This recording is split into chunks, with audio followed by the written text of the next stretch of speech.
Hey, I'm here with comedian Rob Schneider, one of my comedy heroes, and he's going to say some really crazy shit about puppies and talk about how comedians are going to save the world from the rest of us. Check it out.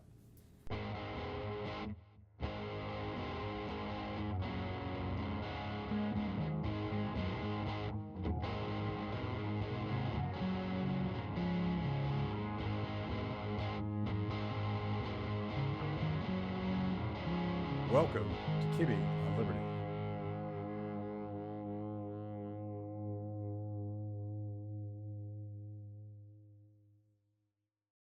So I did a Google search right before you got up here. Yeah. Because I was trying to do a count of how many movies you've done. You're insane. Like, yeah. You've done like 10 million movies, and I can't even do the math on that. I've done a bunch. It's been a fun ride. Not as many recently. Yeah. Since I became a freedom warrior, of freedom. I just couldn't sign. I couldn't shut up. That's how America is better. Loudmouth comedians. No, but I love making movies. They're fun. You know, it's something I grew up with, just watching it, and I didn't know I'd ever be in them, but it's a piece of magic. It still is. It isn't as magical or separate as it was before. Like, you didn't see movie stars before. There was no social media, so there was no way to get to know them. You didn't, they didn't let you into their world and their kitchen and stuff. So now you kind of have, it's different, I think it burns people out on you. I think, like, Maybe less romantic, because you put actors on a pedestal. yeah, and it's a mystery. Like, you never can see them outside of that. Mm-hmm. Even Jack Nicholson, he would do like one interview, and that was it. He wouldn't do TV. He wouldn't go on Jimmy Fallon, trying to be funny. He would just do one like major interview, like a news magazine or something, and then he would do, that was it. So there was some mystery to it. I remember Emmett Walsh, the guy from Blood Simple, and a great actor. He was in Slapshot and a lot of movies. He did a movie with me called Big Stan, and he was a great actor. And he said, the ideal of a career in the movie business is you are your own original artwork. You alone. And then you do 100 serigraphs of yourself. Each time you do a film or an appearance or something, it's a serigraph. And the best to do is 90 serigraphs and keep 10 for yourself, and that's enough. And he said when a certain actor was jumping on the couch on Oprah, he said, that's like 10 serigraphs. What was he thinking? So, in other words, he's talking about, I guess, familiarity burns people out. I do worry about that, and I don't know. I want to be known as an actor, a comedian, but at the same time, things have come to play where you can't unsee it or unknow it. I just imagine if the civil rights movement, and I was there at that time, and not being part of that, I don't want to piss off the studios by supporting black people's right to vote. We don't want to do that. I want to know. So I feel the same way with the fact that we even have a necessity for a FreedomFest. Yeah. It's like, what? Why is that? It's like a chewing fest. What? Yeah, you go and there's chewing. So, well, freedom. What is this fucking? Isn't it like, pretty? Doesn't seem like necessary. It seemed like So, but be that as it may, I'm really happy to be here at the Chewing Freedom Fest. Well, your point is we're like the remnant now. Like, we actually have to gather where we can safely, legally talk about freedom. I may have to borrow that from you. Yeah, that's very good. You're right. It is like some sort of weird, Ecuadorian turtle or something. Like, there he is, there's one of them, a freedom fester. Grab him, grab his eggs. So we have one of those. We have that. This is going to be a different interview than the other ones I've done. You have you're right, it is an odd thing. And it isn't like people don't want freedom. There just seems to be, I remember there was something that caught my attention around 2000, well, there was a book from 2010, but it didn't catch my attention until a couple years after it came out. An essays on democracy fatigue. People are like, I'm tired of this democracy stuff. I want somebody else to. And it was really at that time the rise of the strongmen, kind of, it led rise to, Erdogan and you have in India, what's his face, and then there's Putin, and Putin, and then kind of led to like you have Trudeau in Canada, and then there was Trump, and then Biden, which is whatever's left of him. So, and then you had. I don't think we can call him a strong man. Yeah, you call him you're right, the opposite of that. But the regime is definitely on it. And then you had, I think what turned into a thing called, shortly after democracy fatigue was freedom fatigue. It's like, freedom, I don't need that. I don't want those words, and I don't want people thinking for themselves, just you think for me. And so I do think along that, we find ourselves along that path. And anyway, I wrote a book about it called You Can Do It, Speak Your Mind America, where I kind of did a deep, not too deep, but deep dive into freedom, and freedom of speech specifically, and realizing, that there's no accident that was the first one. That's the first right we have, the Bill of Rights. You got, that right, free speech before guns? But that was like the guns. Yeah, we'll get to the guns. Let's get to this free speech. The arming of the citizenry is the ability to speak your mind to power and to injustice and to speak your mind. And it isn't quantified by like, well, particular kind of speech. And I think the best description I've heard of it was Noam Chomsky's. It's like, you're either for all of it or if you're none of it. And Joseph Goebbels and Joseph Stalin, the two Joes of tyranny, they were all for free speech if you agreed with them. Free speech is for the opposite, the stuff you hate, you loathe, that you don't. That's the stuff that needs protecting. But you have to have all of it, and it's particularly rare in the history of the world where that has been allowed. And so to have a country that's founded in that principle, it really is. America's got its issues and problems like any country, but it's that is the beacon call of freedom around the world. People come here, and that's like, no one is not impressed with that. And if they are not impressed with it, then they're dummies. They're probably Canadians. They could be. Oh yeah, they are. Oh yeah. I don't know. I love Canadians, but there's like, I figured out how to say "fuck you" in Canadian. It's oh yeah. Hey dude, you're taking up my 2 parking spaces. Oh yeah. You're not really gonna vote for Trudeau, are you? Oh yeah. So, but hopefully his days are numbered. It's tyranny, but with a smile. It's tyranny with a smile, and most of the planet's water, drinkable water, which there will be wars over that soon. But that's an interesting country, and I think they have great traditions. And there was the reason why the Algonquins and the Iroquois escaped to Canada, because they said around they said, hey, listen, when these colonists are done killing the English, which are mostly Germans fighting for the English, they're going to come after us and kill us too. Let's get out of here. So that's what we went. The ones who realized what was happening, they got the hell out. But this is a pretty damn good country. We got a lot going for it. I mean, Canada kind of took a turn that no one saw coming. I mean, unless they really listened to Trudeau before. His favorite country was China, and you know what? It gives a lot of good ideas. China. Like, who's this?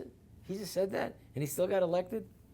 But I do think that I like the guy coming in, and I mean, what happened to the truckers was so obscene, and it was like, I have very good friends in Canada, and I remember one of them saying, "Yeah, but they were honking horns." Yeah, but it was for freedom. Yeah, freedom. Sorry, a fight for freedom is not going to be, horn sounding free. It's gonna include some noise. But to take over the bank accounts, right? That was a Rubicon that you wouldn't think would happen. You saw the Chinese system in practice. Like, we're going to debank you, and we're going to give you really bad social credit scores. Yeah. And what comes after that? You can't work. You become you go into the Uyghur prison, or what do they call them? The Uyghurs. Uyghurs. Yeah, I mean Uyghurs. We're going to sell your You have 2 kidneys. You don't need both. We're going to sell one of them. It's for the greater good. For the greater good, exactly. It saves just one life. Yeah, if stomping on your brain protects one pygmy. Yeah. No, you're right. So it did. The Canadian truckers, by the way, they saved our ass because we were still locked down. All of the blue states were still locked down. The Biden administration was still clinging to their emergency powers. And Democrats saw a working class worker strike happening in Canada. A real one. A real one. Not a manufactured. And they were going to come here, and things magically opened up. And I was making fun of Trudeau Canadians, not actual Canadians, but it was actually the Canadian truckers that retaught Americans how to protest, how to be free, how to fight tyranny. Yeah. And I would say there were some red states that were freer, but yeah, I mean, I was in Arizona, and there was like, it was like California light. Yeah. They did, and that governor over there, Dingy or whatever his name was, Dingy or whatever, Dearth or. He's kind of quietly disappeared now, but it was probably because of his name. Yeah, Dingy, but he did kind of fade away into the Arizona blistering heat. So I do think you're right. I will say though, I think that what really got the world out of COVID tyranny was the Second Amendment. The fact that there's at least 330 million arms that the citizenry has, some pretty good ones, and I think that helped get the world out of it. Yeah, I do. I remember talking to Robert Kennedy. I really like him. He's a friend of mine. I don't agree with everything he says, and one of the things we talked about before we can, this presidential campaign of his. He's like, well, we got to get together on this, and I think he's come around to that. But I did say, look, if it wasn't for guns, we would have never gotten out of COVID. So I did think like America did lead the charge. And the Canadians definitely did set an example. I just hate to give Canadians credit for anything, except hockey. We'll edit that part out. Yeah, I hate giving them credit. I love the band Rush, so we can give them. Oh yeah, well yeah, they deserve that. Yeah. Yeah, that was an incredible sound, way ahead of its time. The gun thing is interesting because FreedomFest, I want to say in 2021, I might be getting the date wrong, either 20 or 21, was in South Dakota.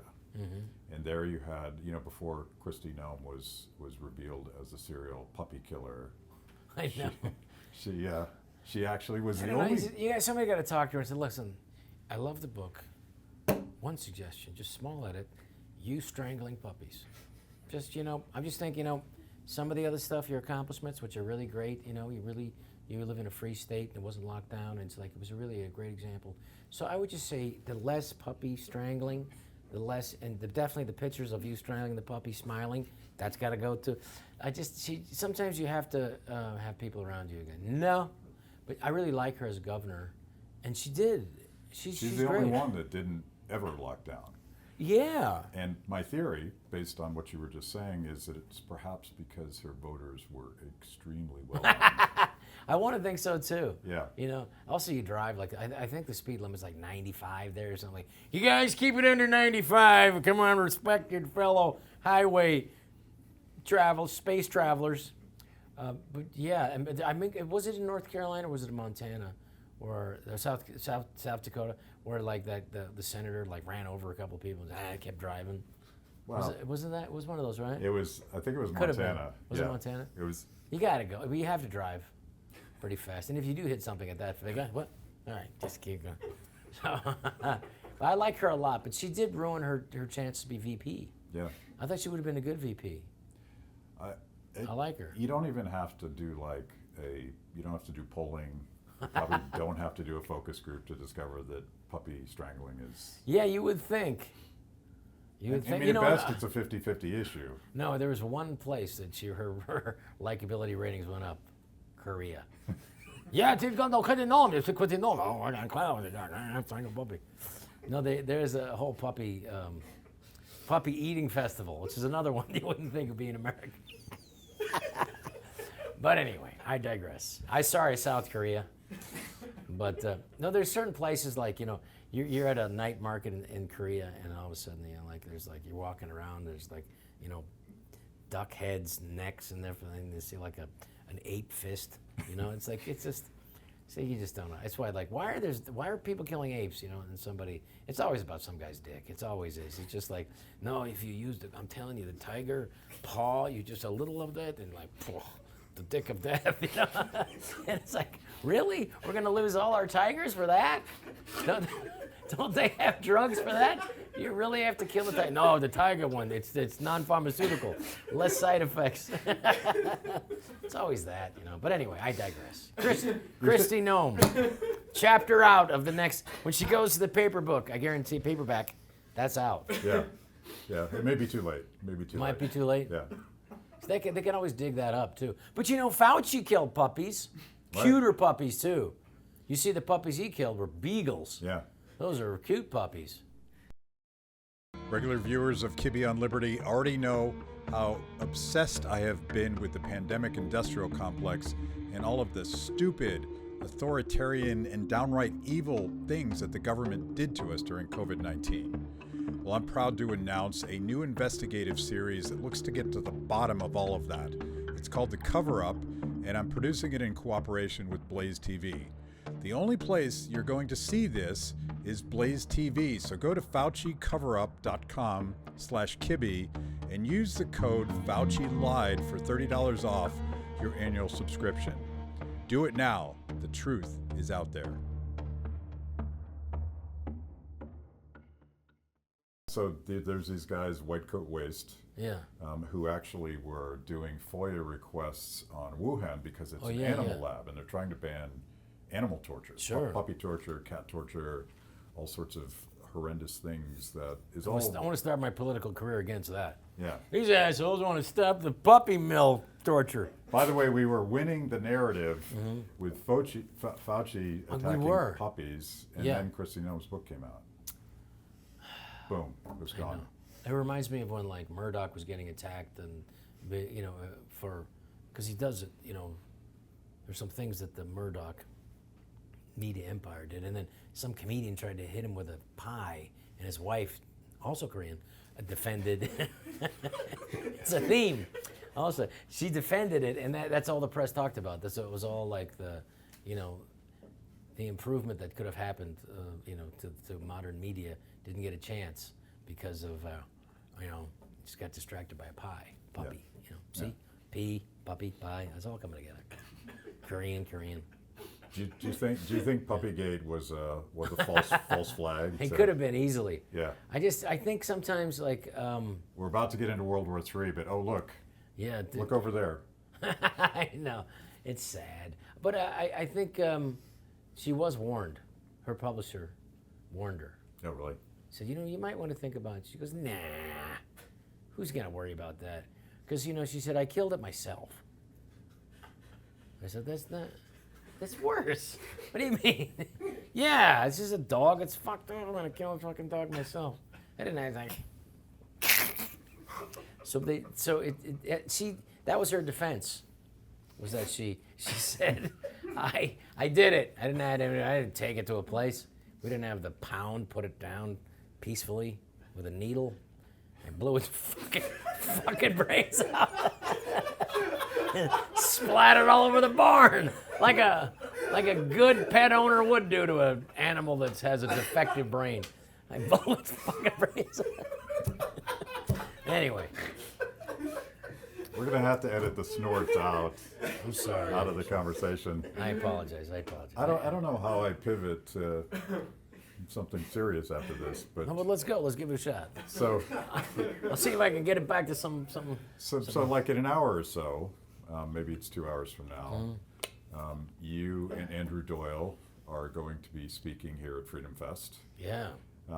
And I'm guilty of the title of which will comedians save the world. I know, that's a bit much, isn't it? And I don't want to put that burden on you. I don't know if we can save the room. Then. I don't know if we can save lunch. You didn't even save one puppy, by the way. Yeah, I didn't. Yeah. Well, I mean, there are, what I call myself as a de facto intellectual, because I didn't volunteer for it. It's just all the other ones were getting attacked and scared of their funding and their tenure, and they were, so they just kind of left. They vacated the debate stage, or they vacated their place of public discourse, whatever place that would be. albeit science, medicine, academia.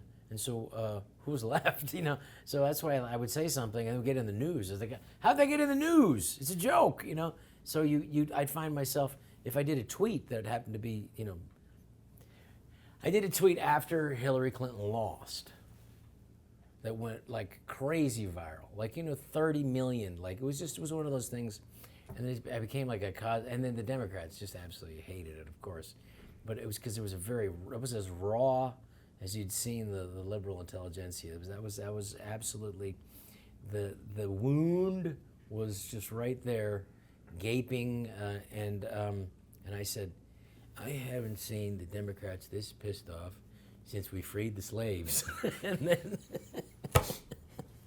that went viral, and it didn't help me in show business.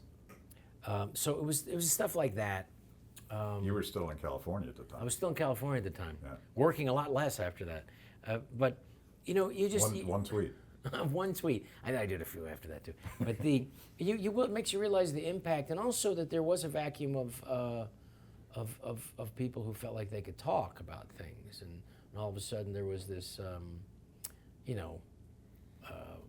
I thought it's important to make fun of any situation, and the election deniers were the Democrats. That was in 2016. Like, I remember another thing that I tweeted. It was like this one politician saying that he's not my president and he's not a legitimate president. I said that's undermining the peaceful transfer of power. Right.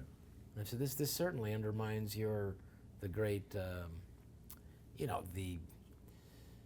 the service to what this gentleman did to his country seemed to be undermined there at the end of his career in life to not want to bring people together.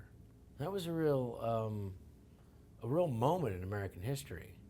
I mean, the interesting part about the Nixon Kennedy was when Kennedy lost in 1960 was his advisor said, dead people voted in Chicago.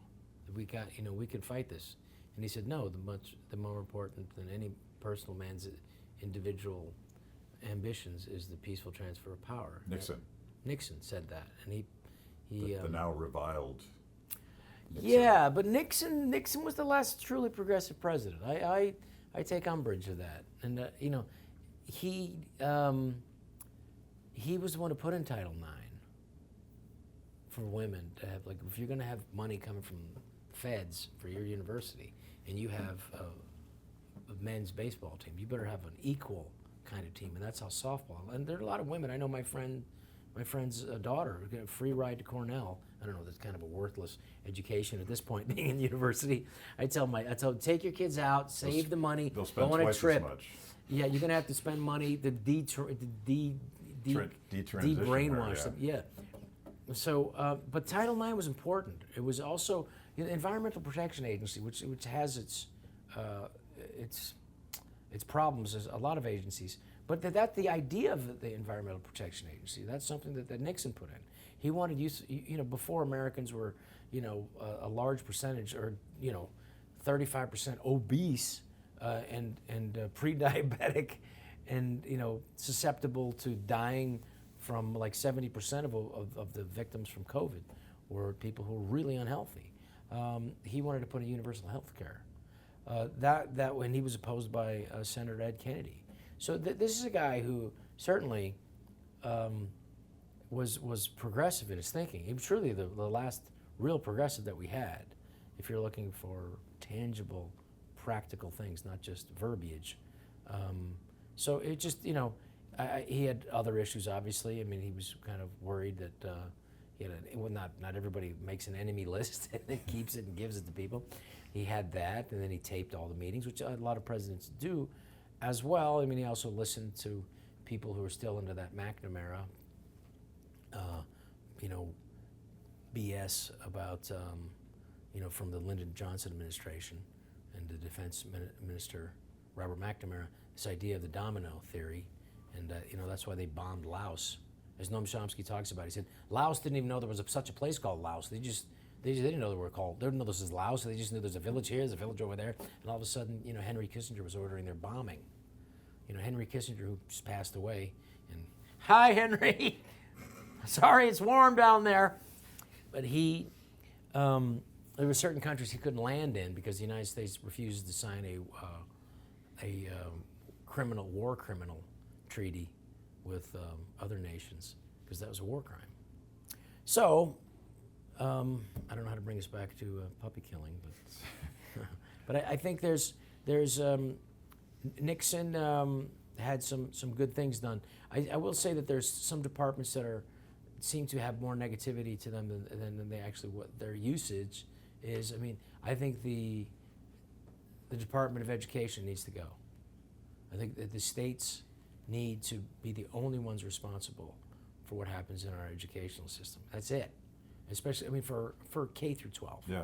Well, I mean, the problem with a lot of these agencies, including the ones you just mentioned, and I'll take Title IX as a very current example, it's now being weaponized against women in sports.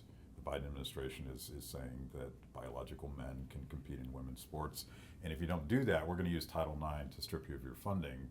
So a lot of the Department of Education is perhaps the most negative impact on actual education of children. As is so they become weaponized. They become bureaucracies that don't give a damn about whatever this stated mission is. Well, they become, the agenda has been altered to it. I will say that's one thing good about the court system, and Tiffany Justice and Moms for Liberty just won a case.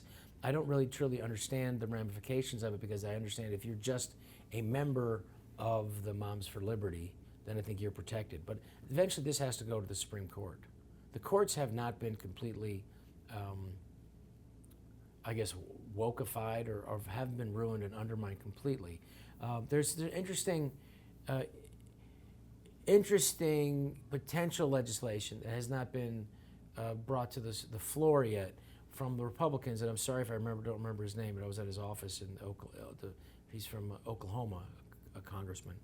And it's very important legislation, which is to take away state lawsuits that are brought against federal elected officials, former or present, that it would automatically be bumped up to the federal, so that the state courts couldn't be weaponized, which is what we're seeing. And I think that has to happen. And I think we have to get both parties behind that. And I would ask and I would hope that if there is a Republican administration, and it looks like it's going to happen, I think that they don't follow suit. I think it has to end.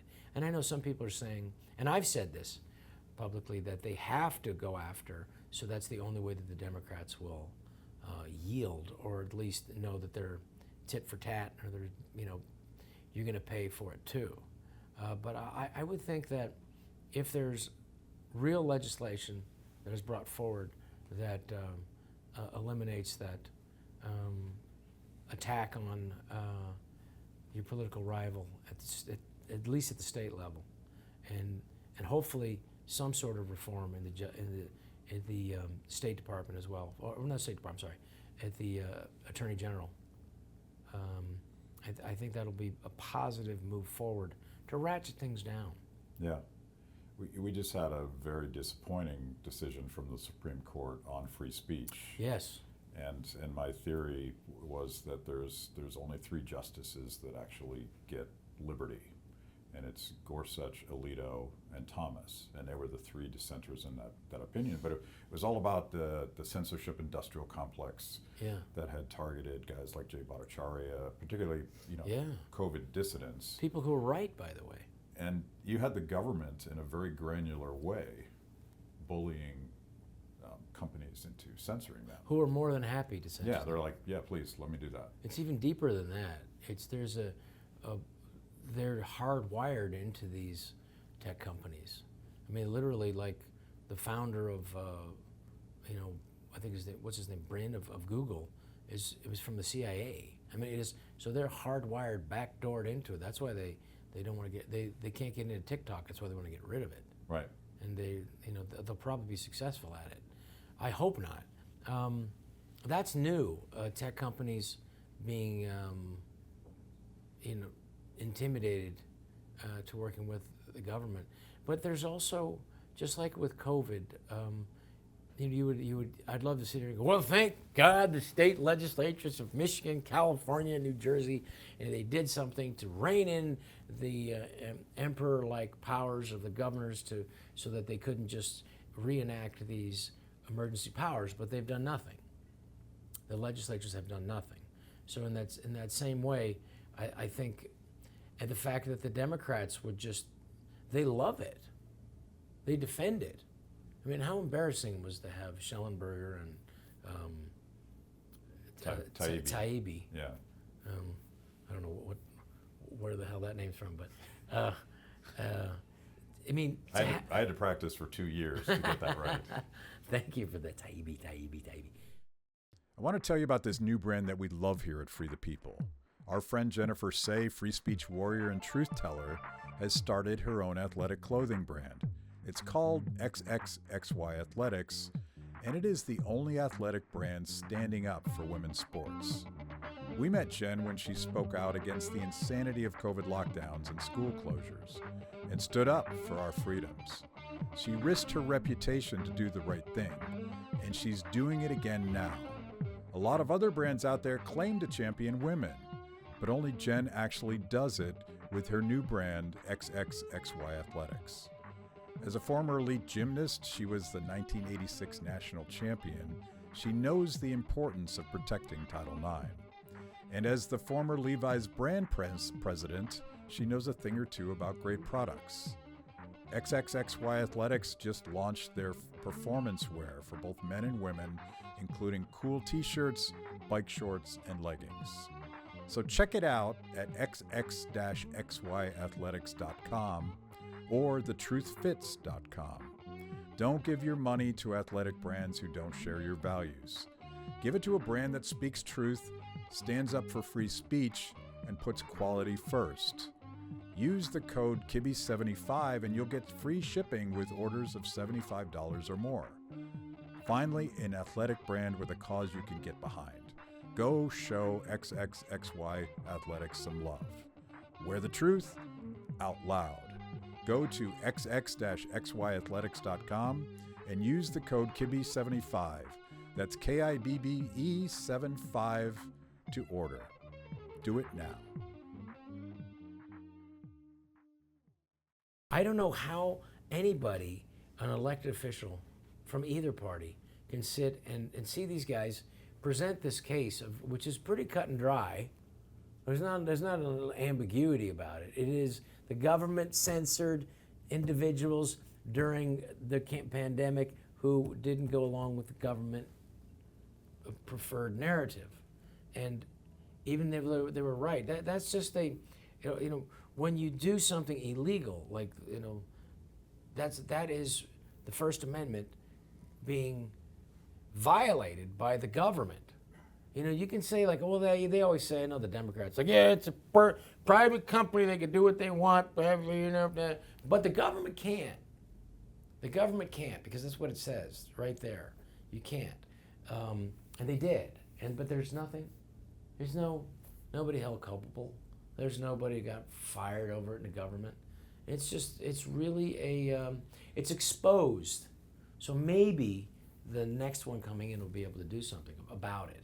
But the main thing is, what I'm for, instead of this judicial lawfare or trying to even the playing field, I'm for a very interesting, peaceful thing that happened in South Africa after the fall of apartheid was, what was it was a forgiveness council. Mm-hmm. It was, I forget what they call it, but it was basically, you would go and say, yes, I did this. And there would be like once you admitted it, you wouldn't be brought up on charges.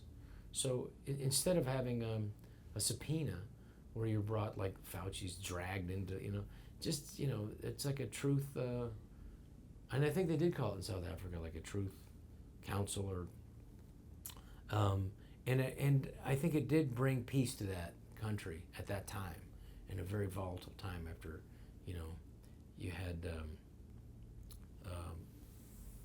one of the leader of the ANC, on Robben Island for 26 years in prison, but he later came out, became president of that country and brought that country peacefully together through forgiveness. So that is, we don't have leaders like that. No. I'm sorry to say, in this country, to bring a peacefulness and to step outside their party, to step outside their own individual ambitions and needs. I mean, the closest we have to it is Robert Kennedy, who I really admire and like a lot. And of course, was very interesting and knowledgeable and evidence-based, and so of course he's not allowed in the debates. Right. Well, I'm a veteran of watching interesting third-party candidates getting fucked in the Yeah. because they just keep, ever since Perot got on stage, Yeah. they just keep moving the goalpost. Yeah. And first it's like you only need 5% in the polls. Now you need 15% in the polls, Right. which Kennedy is Right easily there. breaking that. Yeah. But then they're like, And you gotta be on the ballot. You got to be on the ballot. Well, Got to and- be enough ballots yeah. for 270 potentially. And Yeah, then yeah. like not that poll, this poll. So like they're just going to keep They'll changing keep the moving it, rules. but what it makes you realize is the system's rigged. Remember, Yeah. if you said things like this, like the system's rigged, you're a conspiracy theorist. No, it's like, well, during the pandemic, it's very interesting because we went from conspiracy theorists to fact, from like, it took 6 months to like 6 hours by the end of the pandemic, just stuff that everybody thought like, they're never going to have vaccine passports. What do you have, vaccine passports? And people will never put up with masking 2-year-olds, and to the shame of the people that tried to mask 2-year-olds in that daycare center. The shame and the trauma. We don't know, Matt, the societal impacts for children, for adults, for people, for dogs. We don't know who lived through this era. I like how you brought it back there. See, Yeah. it all comes back in. How we don't know. I mean, what is it? I mean, you have like, for people, because my mom is an educator and very proud to be an educator. She worked, she called it a reading specialist, and, not special needs or whatever. That's what she did. She was a kindergarten teacher. It took decades to get African Americans to be close to parity with everyone else in society for reading levels, reading skills. And then during the pandemic, for that to be lost. That's a big price to pay. Yeah. Something it took society decades to work on. And we don't know yet. We don't know how people are affected by that. I will say that like the double banger was the pandemic, and the double shock to the system was George Floyd, and then all the people who ran with that and as a power grab and a manipulation for people, for a society that was already in shock and obviously horrified by the events of that horrible event. But then the shock to the system, and then how just that's another wave of stuff. As someone who just tries to, I guess one of my jobs is to look at humanity and the behaviors of people and try to get a gauge on it. And it was interesting because I worked all through that. I never stopped performing during the pandemic. I'll go to anywhere. They said, we only can allow 40% capacity because and I said, I'll go. And I said, I remember there was a 50% capacity in Nashville. So I said, well, I'll go until the people want to stop coming. So I did 14 shows in a row, 7 days, 2 shows a day. So that was it. And then I was like, okay, everybody wanted to come, got to come. But it was like this way, we didn't exclude anybody. We got Sunday, 3rd show, 4 o'clock, and then I did 14 shows. But I was also getting a gauge, and a huge advantage was to be out among the people to kind of get a gauge. And what they were really looking for, and when you see the great comedians like Dave Chappelle or Chris Rock, Bill Burr, these just titans of our, they're really fantastic. Sarah Silverman's also a great comic. You want to, they're looking at you, and they're looking, like when you see Dave Chappelle, I go, please make sense of the world for me. I don't get it anymore. What is this all about?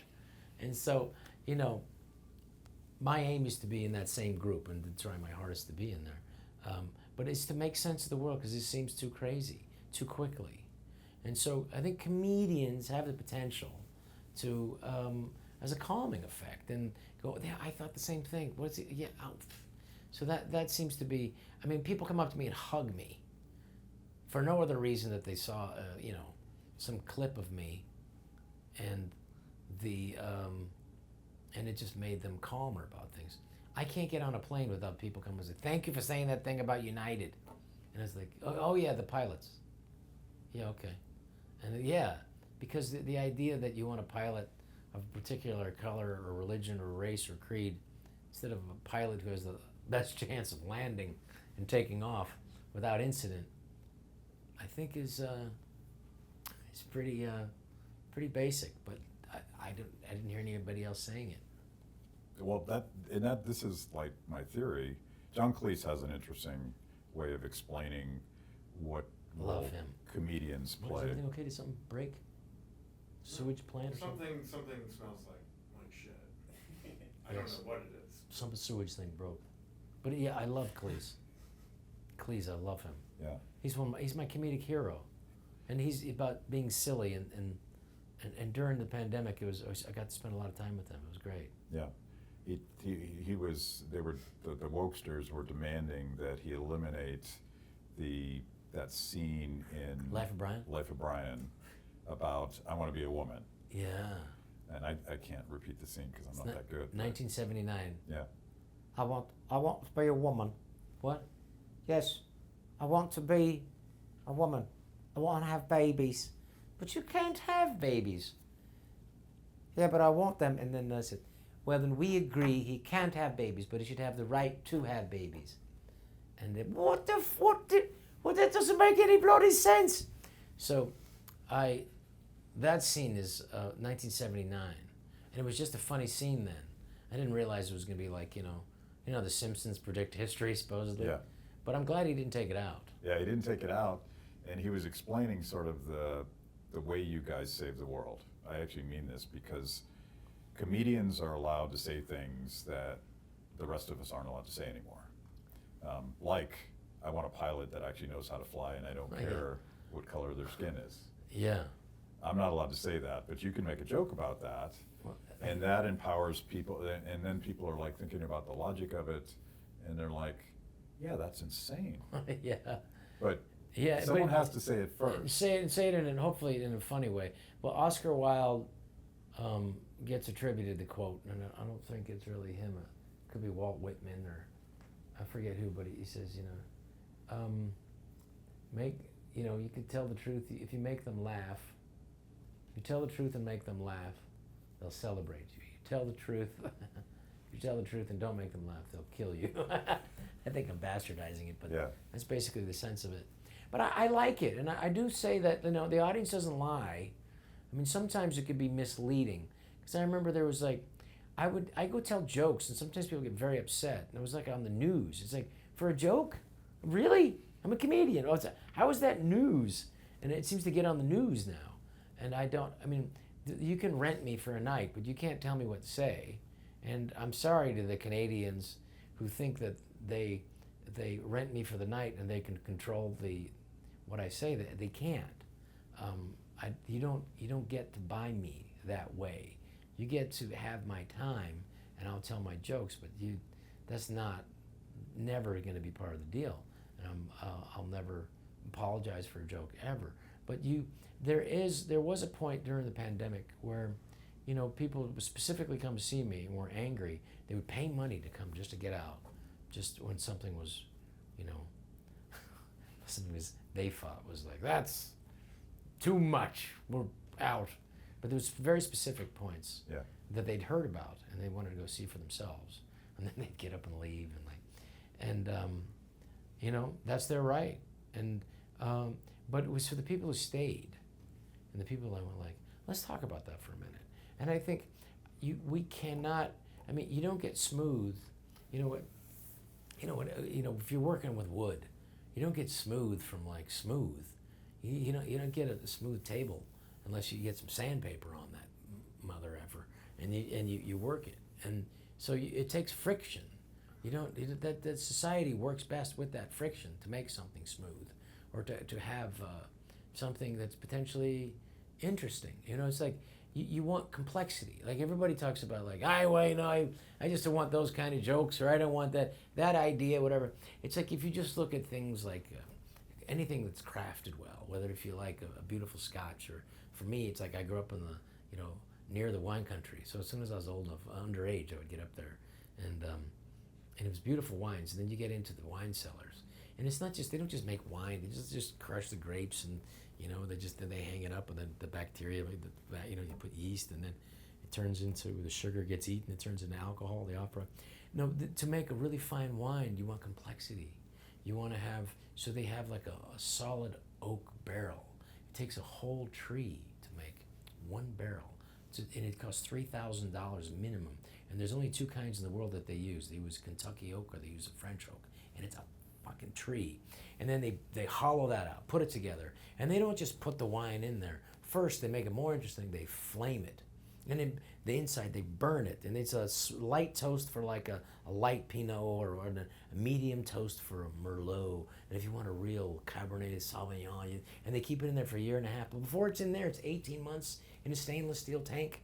And they first, they don't even put the skins. They put the skins in after a little while, and then to get the color. Otherwise, all wine's white. And they keep it in that cave, and then they taste it, whatever. And they don't just put one kind of wine. They put 5% Cabernet Franc, and then they put something 5% Merlot, and they make this something. Because we want complexity. We want complexity in our lives. We don't want to be married to a robot. We don't want to have sex with a robot. You want to have somebody who you're not sure what you're going to get that morning. You're not going to sure if she will have sex with you ever again if you're married. Usually it's a rarity. Some sort of jewelry needs to be purchased, or something, an expensive dinner, a trip somewhere. So we want complexity. It's the same thing in our arts, and the same thing in society. So we want complexity. We don't necessarily want anarchy, but we don't want too much order. We don't want complete anarchy. We want to have something that's interesting. And that's why, if my comedy routine can cause so much anger that they feel like it should be news. If you made it this far into the show, it means I must be doing something right. Kibbe on Liberty is just one of the amazing products we create at Free the People. We tell emotionally compelling stories and produce educational videos for the liberty curious. Our award-winning documentaries personalize all things liberty, independence, creativity, hard work, integrity, and perseverance. After the show, check out our work at freethepeople.org. And if you like what you see, donate to support what we do. That's freethepeople.org. Now back to the show. It was really a compliment in Canada when they're complaining of the Canada Broadcasting Channel, and I was overseas, and they heard about it down there. And what happened in Canada is I told some jokes, and somebody was complaining from what, I don't know what organization he was in. The Ministry of Comedy. Yeah, he was complaining about, it was hateful stuff, and he said something very illuminating, and people were laughing at it. So, in other words, laughing hard, and I went well, they were laughing hard, you asshole. But the point was him, they're assholes too for laughing at it, or trying to suppress their laughter.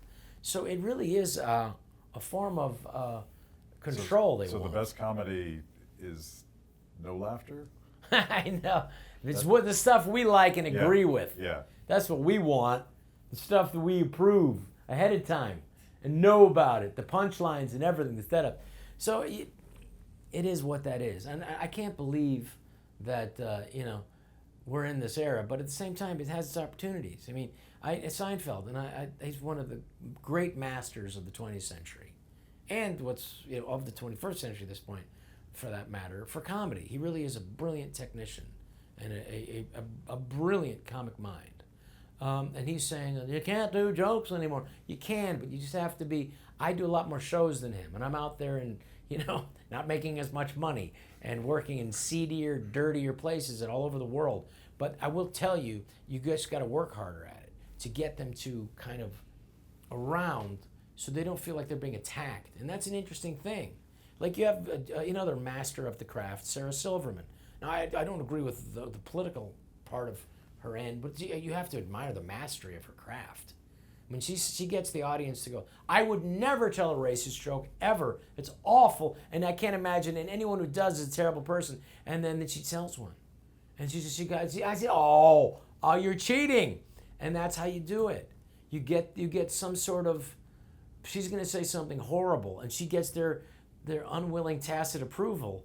And it's like, and the next thing you know, they're laughing at this horrible thing. And it's the same thing with Louis C.K. I had to go see him 2 nights in a row back at like 8 years ago. I go, how is this working? What is these horrible things that he says? And they're still hilarious. And I said, what is the technique that he's using? And really what he does, and I went like, it was like the second night, I went like, oh. And I talked to him about it. I said, you're getting the audience to question their own morality through your lack of morality. You're exposing yourself as this horrible human being so they can laugh at their own shit. And that's brilliant.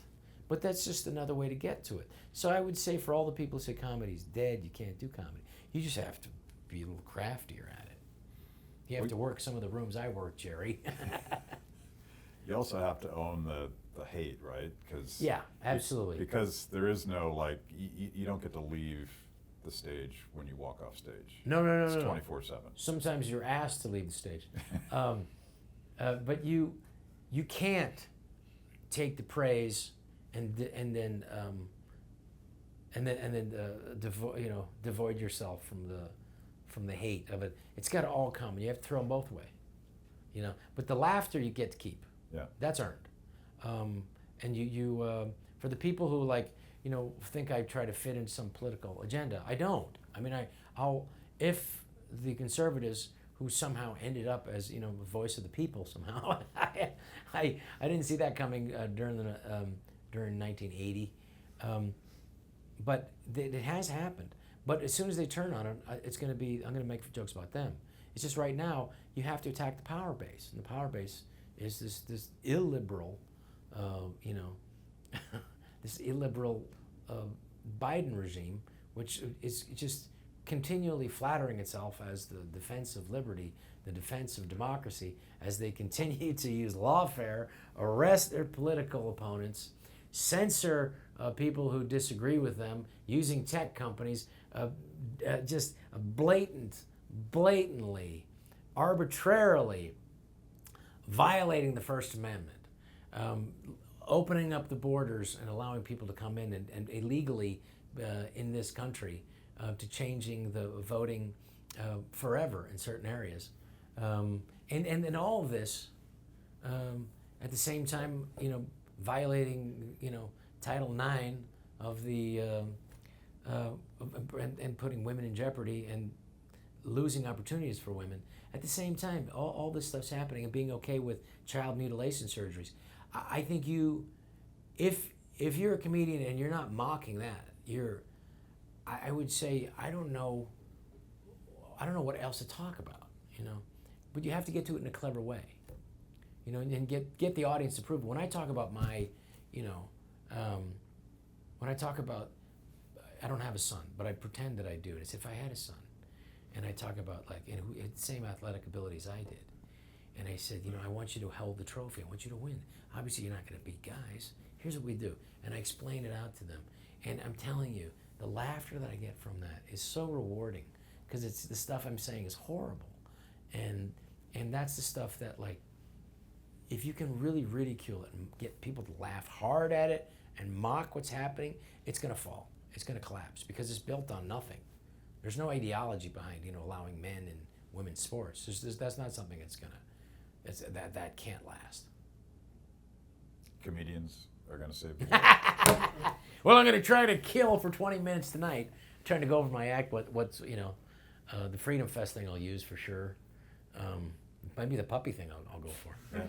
We'll see. But it's will be fun tonight, Yeah. But as soon as I get an audience, even like 3 people, I'm a whore, for laughter. It was the only way to get attention my whole childhood, because I was the youngest. But at the same time, it also keeps you sharp, and you have to get out there and you got to do it, and it's rewarding. And I hate it when if they say Rob Schneider in any other form but comedian, because I want to be a comedian, and George Carlin. He didn't say George Carlin Freedom Fest. George Carlin comedian, but what he said was very valid. It was very valid, and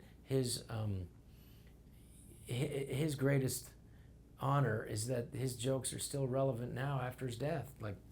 God, it's been, I don't know, he died in 2007, so it's 17 years later. How many years later now? those clips are creepy predictive. Yeah, he said, we did not need, our immune system was strong because we swam in shit.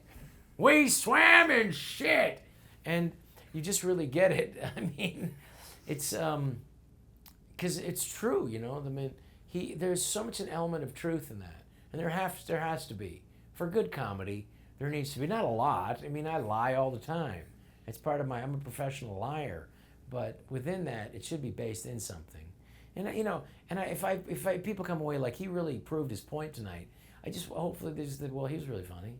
I got some good belly laughs out of that, and that's it. You know, that's all I want. That's all I've ever wanted. I didn't know I'd be at Freedom Chewing Fest 2024, but here we are, Matt. And here we have to go because you have to get down there any minute now. God, I know. It is. So. It's amazing. Whenever I have no energy and I'm completely exhausted, those are the best shows. Yeah. Well, Yeah. It's going to be a banger then. I'll be lying down for the show, but it's going to be really good. It'll be a banger. It should be. I'm going to go for it Yeah. like crazy tonight. Finally, tell us what you think, okay? I know. You don't understand. People call me and they go like, you know, they get very upset, or they go like, my favorite though is, I wish I could say what you think. Why don't you, you asshole? And actors would call me and they say, I wish I could. And I went like, I get why you don't. And I do. I'm not asking anybody to put their neck out. But I will say you're delaying this shit more by not. By the longer the longer people wait before they all ridicule it, the more lunacy will continue to reign. And the emperor has no clothes. You know? See the get out right there? Yeah. That's a good close. You did it. Yeah. Thanks, sir. Thank you, brother. What a pleasure. You can cut this down to 5 minutes, right? Perfect, yeah. Thanks for watching. If you liked the conversation, make sure to like the video, subscribe, and also ring the bell for notifications. And if you want to know more about Free the People, go to freethepeople.org.